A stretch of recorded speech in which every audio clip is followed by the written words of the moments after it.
This one's a Compo game, so one person made this in 48 hours. Cool. Here we go then. Bamboo Life by Kendo-san. I've always wanted to make a potentially casual audience game that borrows concepts from Skyblocks, Modern Minecraft, Factorio, and Clicker Heroes. With some influences from Takenoko, the board game, I thought Small World was a great theme to explore, making an approachable version of these games. The UI looks pretty... well, while rudimentary, the UI looks workable. Good enough. Okay. There's not much in the way of instructions, so we'll just jump straight into it. Okay, here we go. Let's grow your small world. Click next to your plot. Ooh, okay, so it's a crafting kind of thing.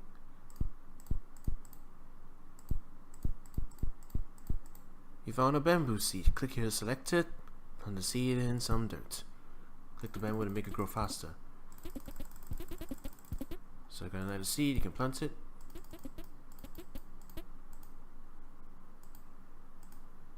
Oh, I'm out of dirt. Okay.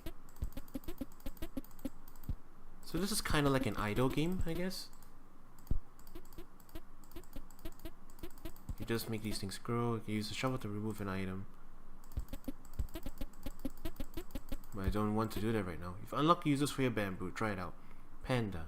Costs 12 bamboo. Eats panda chow, turning it into soil. Next unlock. Place a panda in your small world. Cool. The panda isn't doing anything though. We need more panda chow to do it, I guess. So yeah, this is a very basic, kind of like a clicker game.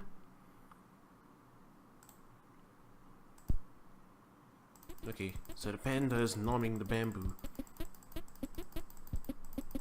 And he'll give us more soil, or poop I guess, which will make us have more soil to work with. Interesting.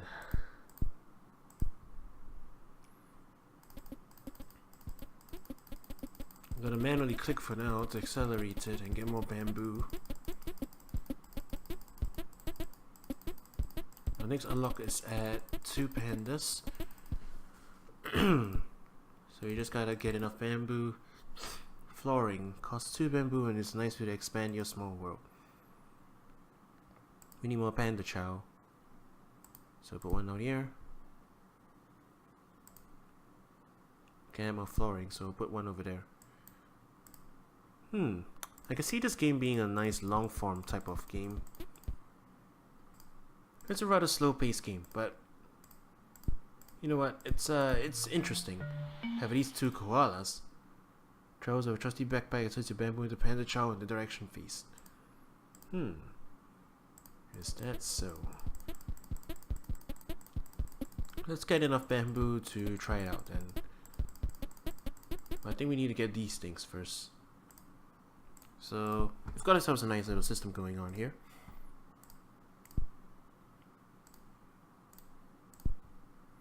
We can get more pandas. And we can put one here. Okay, koalas. Yeah, it directly turns bamboo into panda chow. Apparently. We'll put the pandas here. And then we'll put the koalas here. And rotate them around. Ah, okay. We got it. We got ourselves a system. We got a system here. Okay. Magic pool increases the growth rate of all nearby bamboo. So we just need 1,000 bamboo, which might take a while, but with this system, it should be pretty efficient.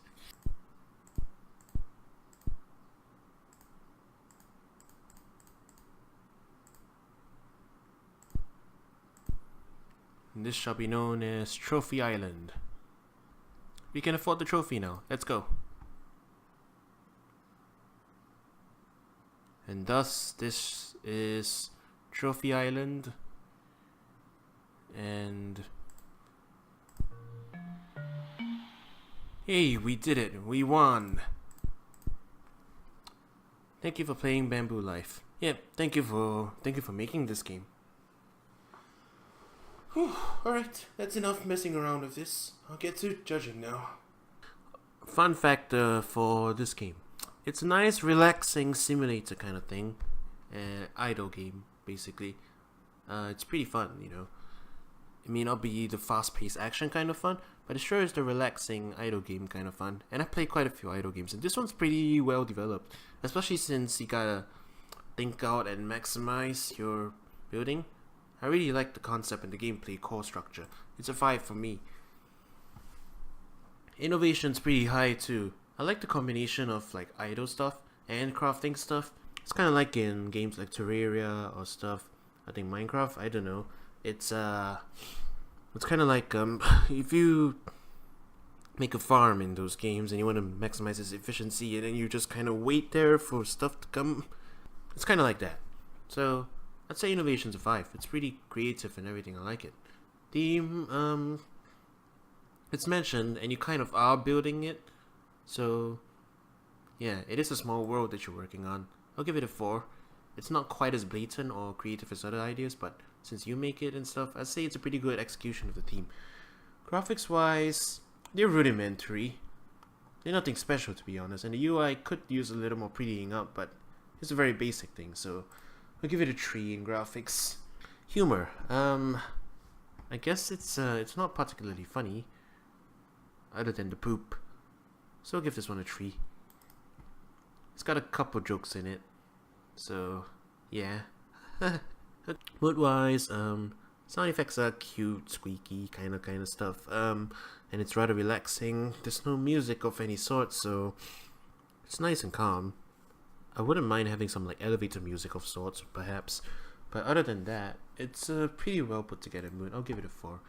Overall, this is a pretty solid game. I like its concept, I like its execution. The only thing that I have really complaints about are the prettying up and stuff, and that's really not that important in the game jam. All it really affects is mood and stuff. And in this case, I think the core gameplay and the fun factor of it's enough to push this one into a 5. It's a well put together idle game. So yeah, that's my thoughts on it. Compo game. Tilil by Roberto Romano.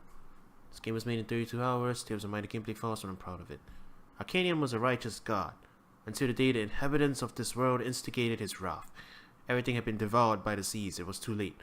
Our last century is Tilil, a small island, what remains of the world. We can count on you, my lord. Let us build a new home and survive in the best way possible until, as long as we can deal with the wrath of Arcanium, we are counting on you. Newgrounds, eh? I haven't been here in ages. Tilil by Roberto Romano. Each building has its costs and productions. Mouse over each one for more details. When choosing the desired building, drag the icon to the green square in the center of the part chosen in the map. This will make a year pass. If you choose to do nothing, click enter to proceed to the next year. As each turn passes, a random part of the island will be flooded. Each piece of land can be flooded twice. When you're in the first part stage, you will be rebuild more things. In the second, if there's any construction, it will be destroyed. Dragging the structure icon will decrease the value of each flooded land by 1, being possible to recover them. They will continue as long as there's one land remaining non-flooded. Once every one of them is flooded, the player loses. To win, reach year 30 with at least 10 of population. Okay, so it's kind of like a builder strategy game by the looks of it. So let's try this. Town costs 100 wood, 50 gold, additional cost of 75 food per turn. Will generate 100 workers and 100 population. This will generate 50 workers and cost 100 gold per turn. Farm. Okay, we need workers before anything else. Drag and drop, right? Okay, so that's our town. That place is getting flooded.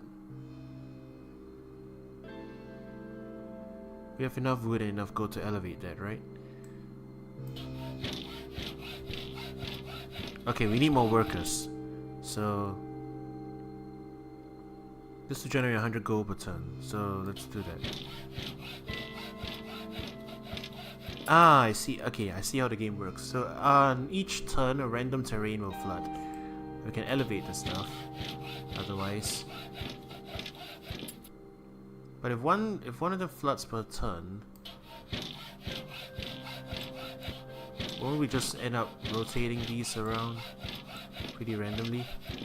Oh, I see, I see. If it's double flooded, we cannot raise the floor anymore. So we lost that one for good.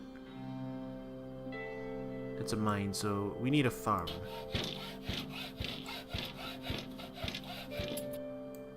I'm gonna hope that doesn't elevate it. And we need a lumber mill. So drag and drop that, I think. Oh, we don't have enough of it. Okay. We'll just elevate. We'll just continue elevating stuff for now. I think we need more gold. Okay, we gotta pass a turn. And still not enough. 150 wood and 100 gold. We should be good for that.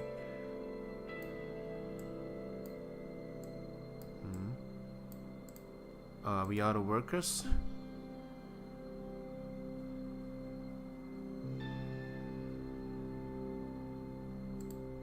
The population isn't going up. So workers is a limited resource, I think.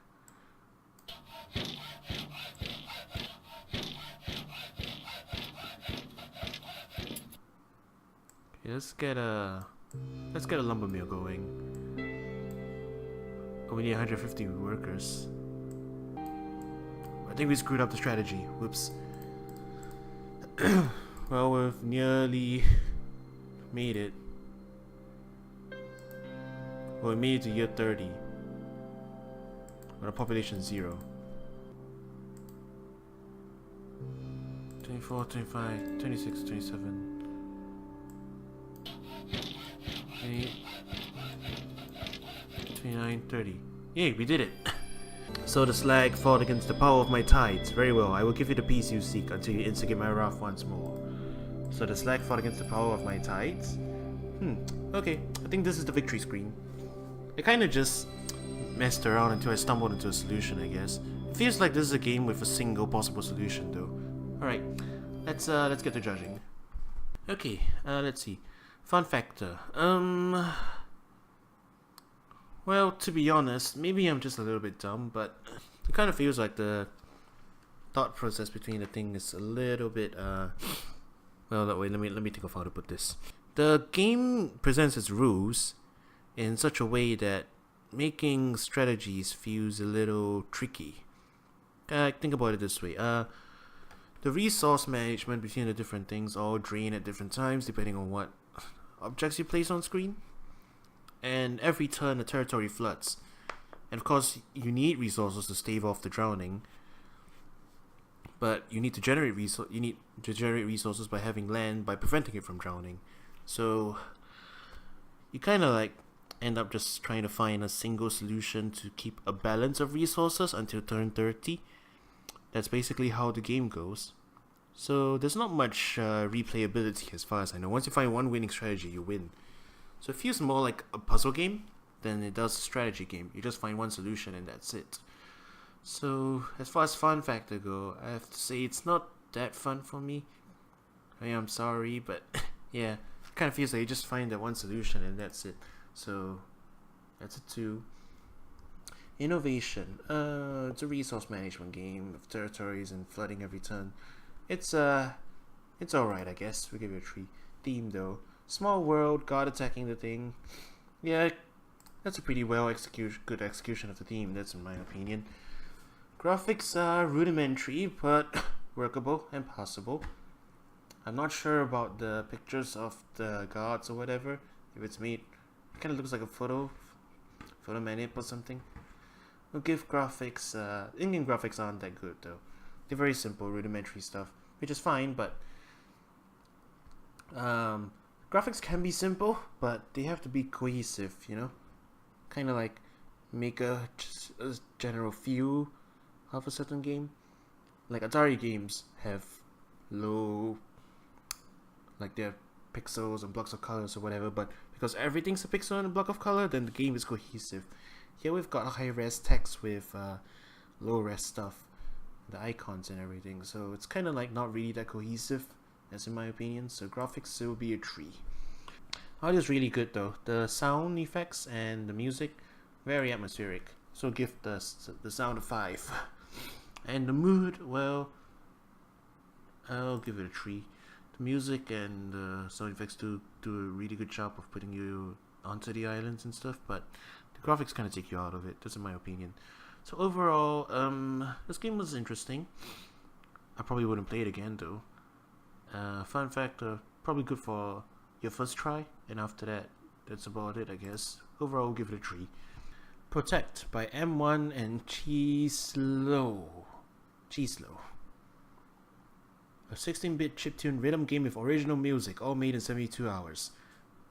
Ooh, you're a square, other squares will attack you. Press arrow keys in directions of the attackers to defend. Don't click too late or too soon, failed attacks cost you points. You get points for every successful defense. The more precise your timing is, the more points you get. There's an online high school leaderboard. Ooh.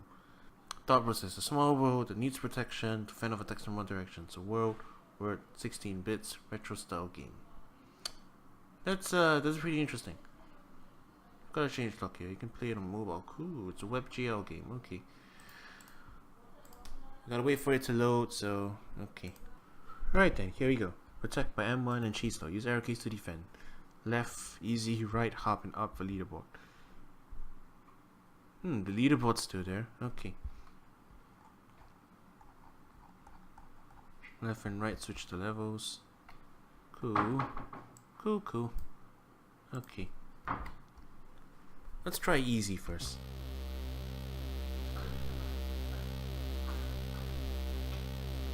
It's a rhythm game, right?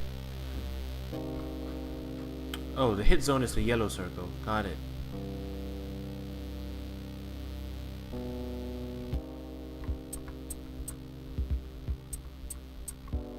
This easy?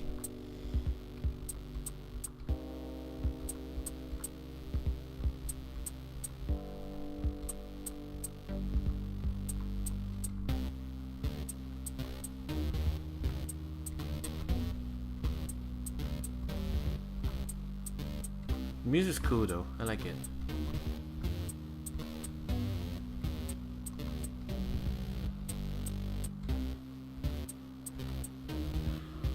I wonder if this controller compatible.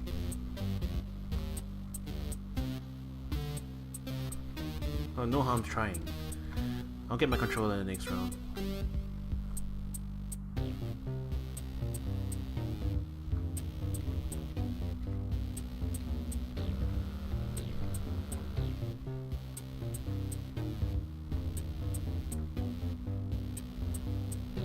This Unity WebGL, right, should work.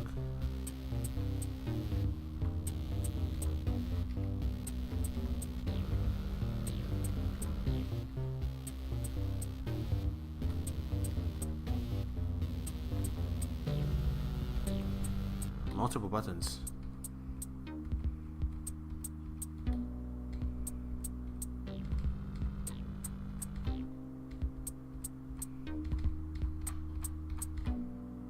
Okay, I'll probably just take the keyboard then.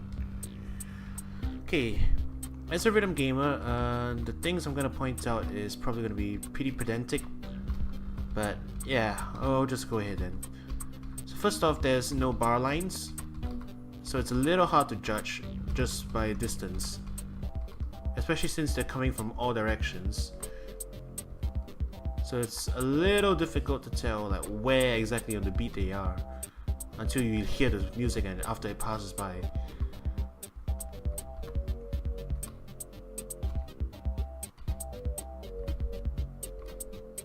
The music's very nice and all, yeah, but that and there's no feedback for how early or late we are.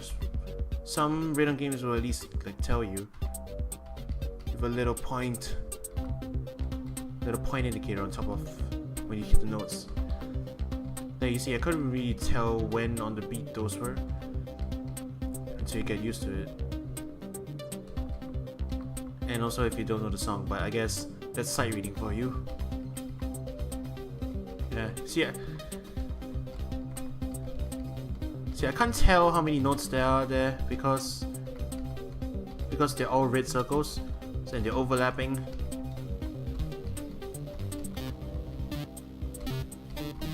So color coding the notes by when on the beat they are, that would be useful. Kind of like with DDR and the note arrow option, that would be a good option to have, yeah. And even easy is really hard because of the aforementioned issues with reading it. Yeah, other than that, it's pretty solid. We got a nice score. It's pretty non-legit though. We'll just submit it. Okay. Let's try the hard one then. Is it the same track? Yeah, it is the same track. Okay, we've got more buttons this time.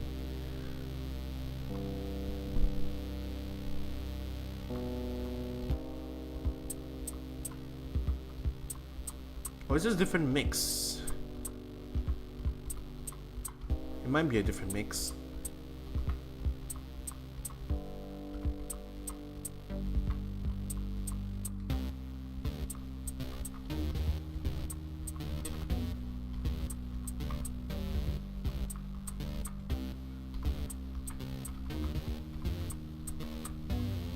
Yeah, you see,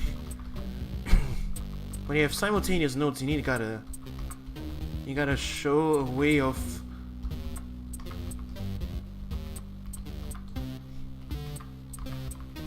show which ones are on the same beat. Probably like connecting them with lines.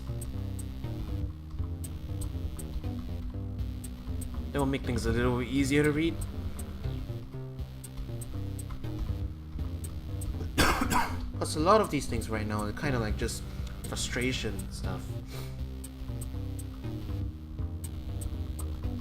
Kind of like I wish this wouldn't be so difficult to read kind of feeling, you know? I'm just rambling. Yeah, if you coded the simultaneous ones, that would help. Especially when you send notes from all directions, it's a little hard to tell which one comes first.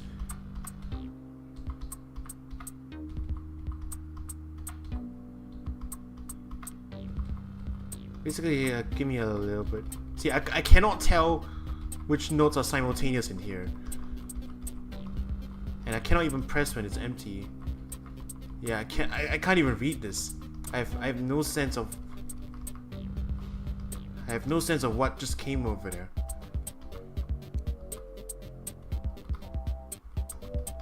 Right now the graphics are like very simple, which works. But because there's a lack of visual information on some of these things, it's a little hard to tell what's coming, because we still are playing with music's the one component, but visuals is the other important component. Because if we can't see what's coming and we can't judge the timing, it's gonna be a little bit tricky. And this isn't difficulty that makes you want to play again. This is difficulty that makes you want to mod in different features just to make it a little more readable, you know? So there could be some changes that are worth. See, I've got no sense of when the timing is coming for this one. I know there's like separate beats, perhaps, but I can't read it just by looking at it.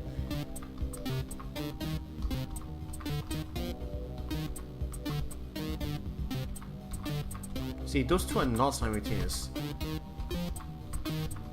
They're separate. Which we can't tell, not really.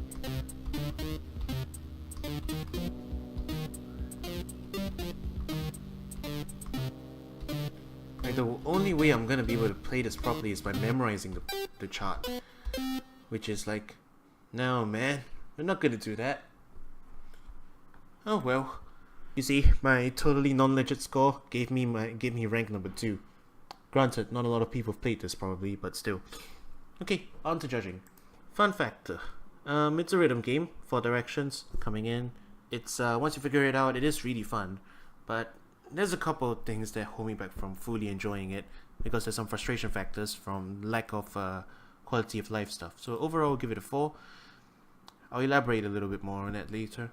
Innovation. It's It's a very simple rhythm game, and it's not a completely original idea, but it's executed well enough, and so innovation, I'll give this one it's a 3.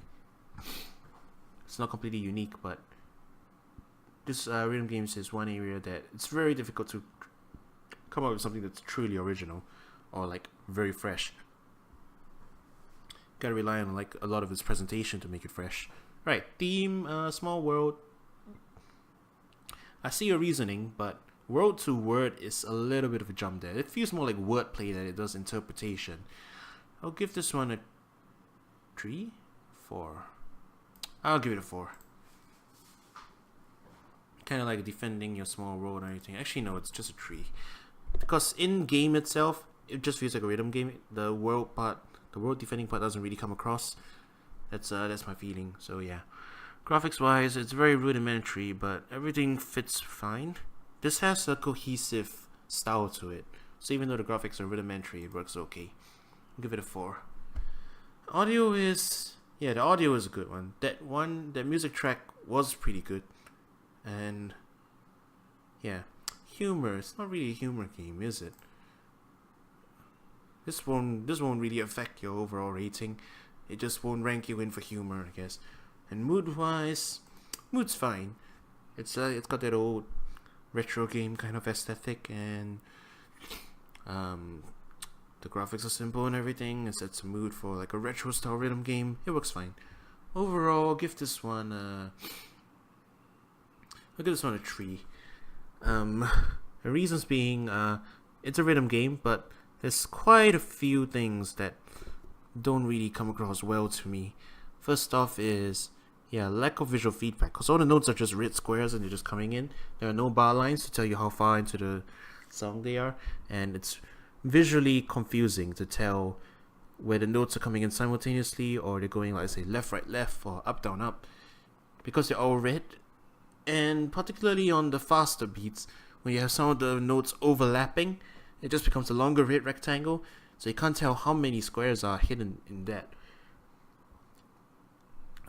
It's not good to have a rhythm game where notes overlap, because that's always a problem, because you can't visually see it, and you might hide notes underneath it and stuff.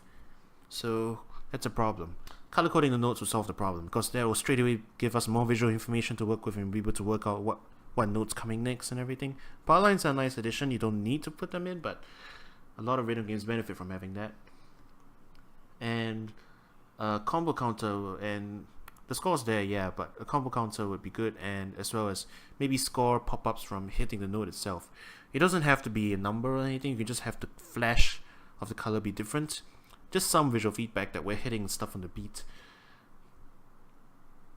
And so as you can see, there's quite a few things that you gotta polish up if you're trying to make a rhythm game. And while this one has a solid base, it's missing quite a lot of those quality of life stuff that would make it more playable in that sense. So that's the reason behind my 3 score. You just gotta polish it up a little bit more, you know? Alright. Compo game. The Bugs World by Gaga Beat.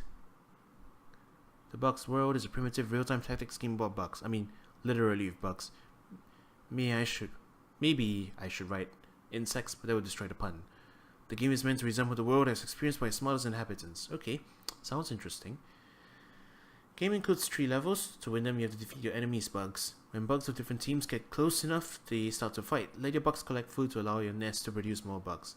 So, hold left mouse button to select bugs, click right mouse button to send bugs to the clicked location. So it's kind of like a strategy game, I guess.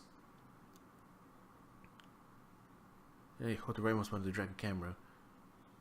Okay, we use the mouse controls. Okay, here we go then. We've got bugs. We've got 3 levels. We've got help.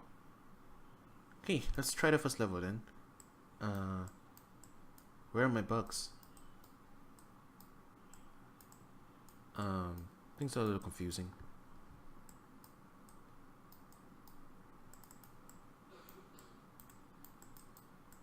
I'm not really doing anything, am I? Highlight, click, highlight, click, highlight, click, highlight, highlight, click. Oh, okay. I think I'm slowly getting it. The game would need more a little bit more strategy to it though. Strategy? I mean more I feel like the game needs a little bit more better explaining. Okay, so green areas are food indeed, and the bugs will go fight other bugs.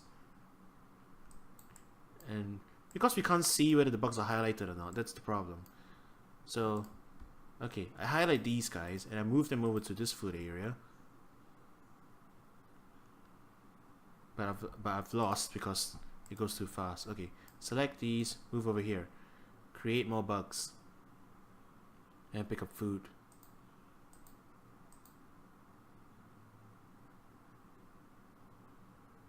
The others will start fighting, I guess.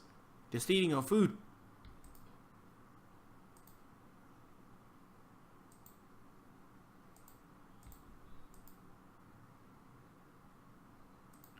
The pathfinding's a little odd. Okay. My veritable army is indeed going there. And defeating bugs. Did I win? Oh no. I'm short a bug. I lost. Okay. I suppose we should go a little bit earlier, perhaps. Swarm them early. And then we'll highlight these and we'll slowly just get more. If you attack them early, they can't multiply, right? Yeah. Okay, so we gotta strategize it. We'll send raiding parties to this one and this one. And if they encounter another person, we can always attack them. This bug is staying still. Okay, we'll send this army to swarm them first. Then we'll send another raiding party down there, I guess. Those guys will get those. And other than that, I think should have a pretty basic raiding party.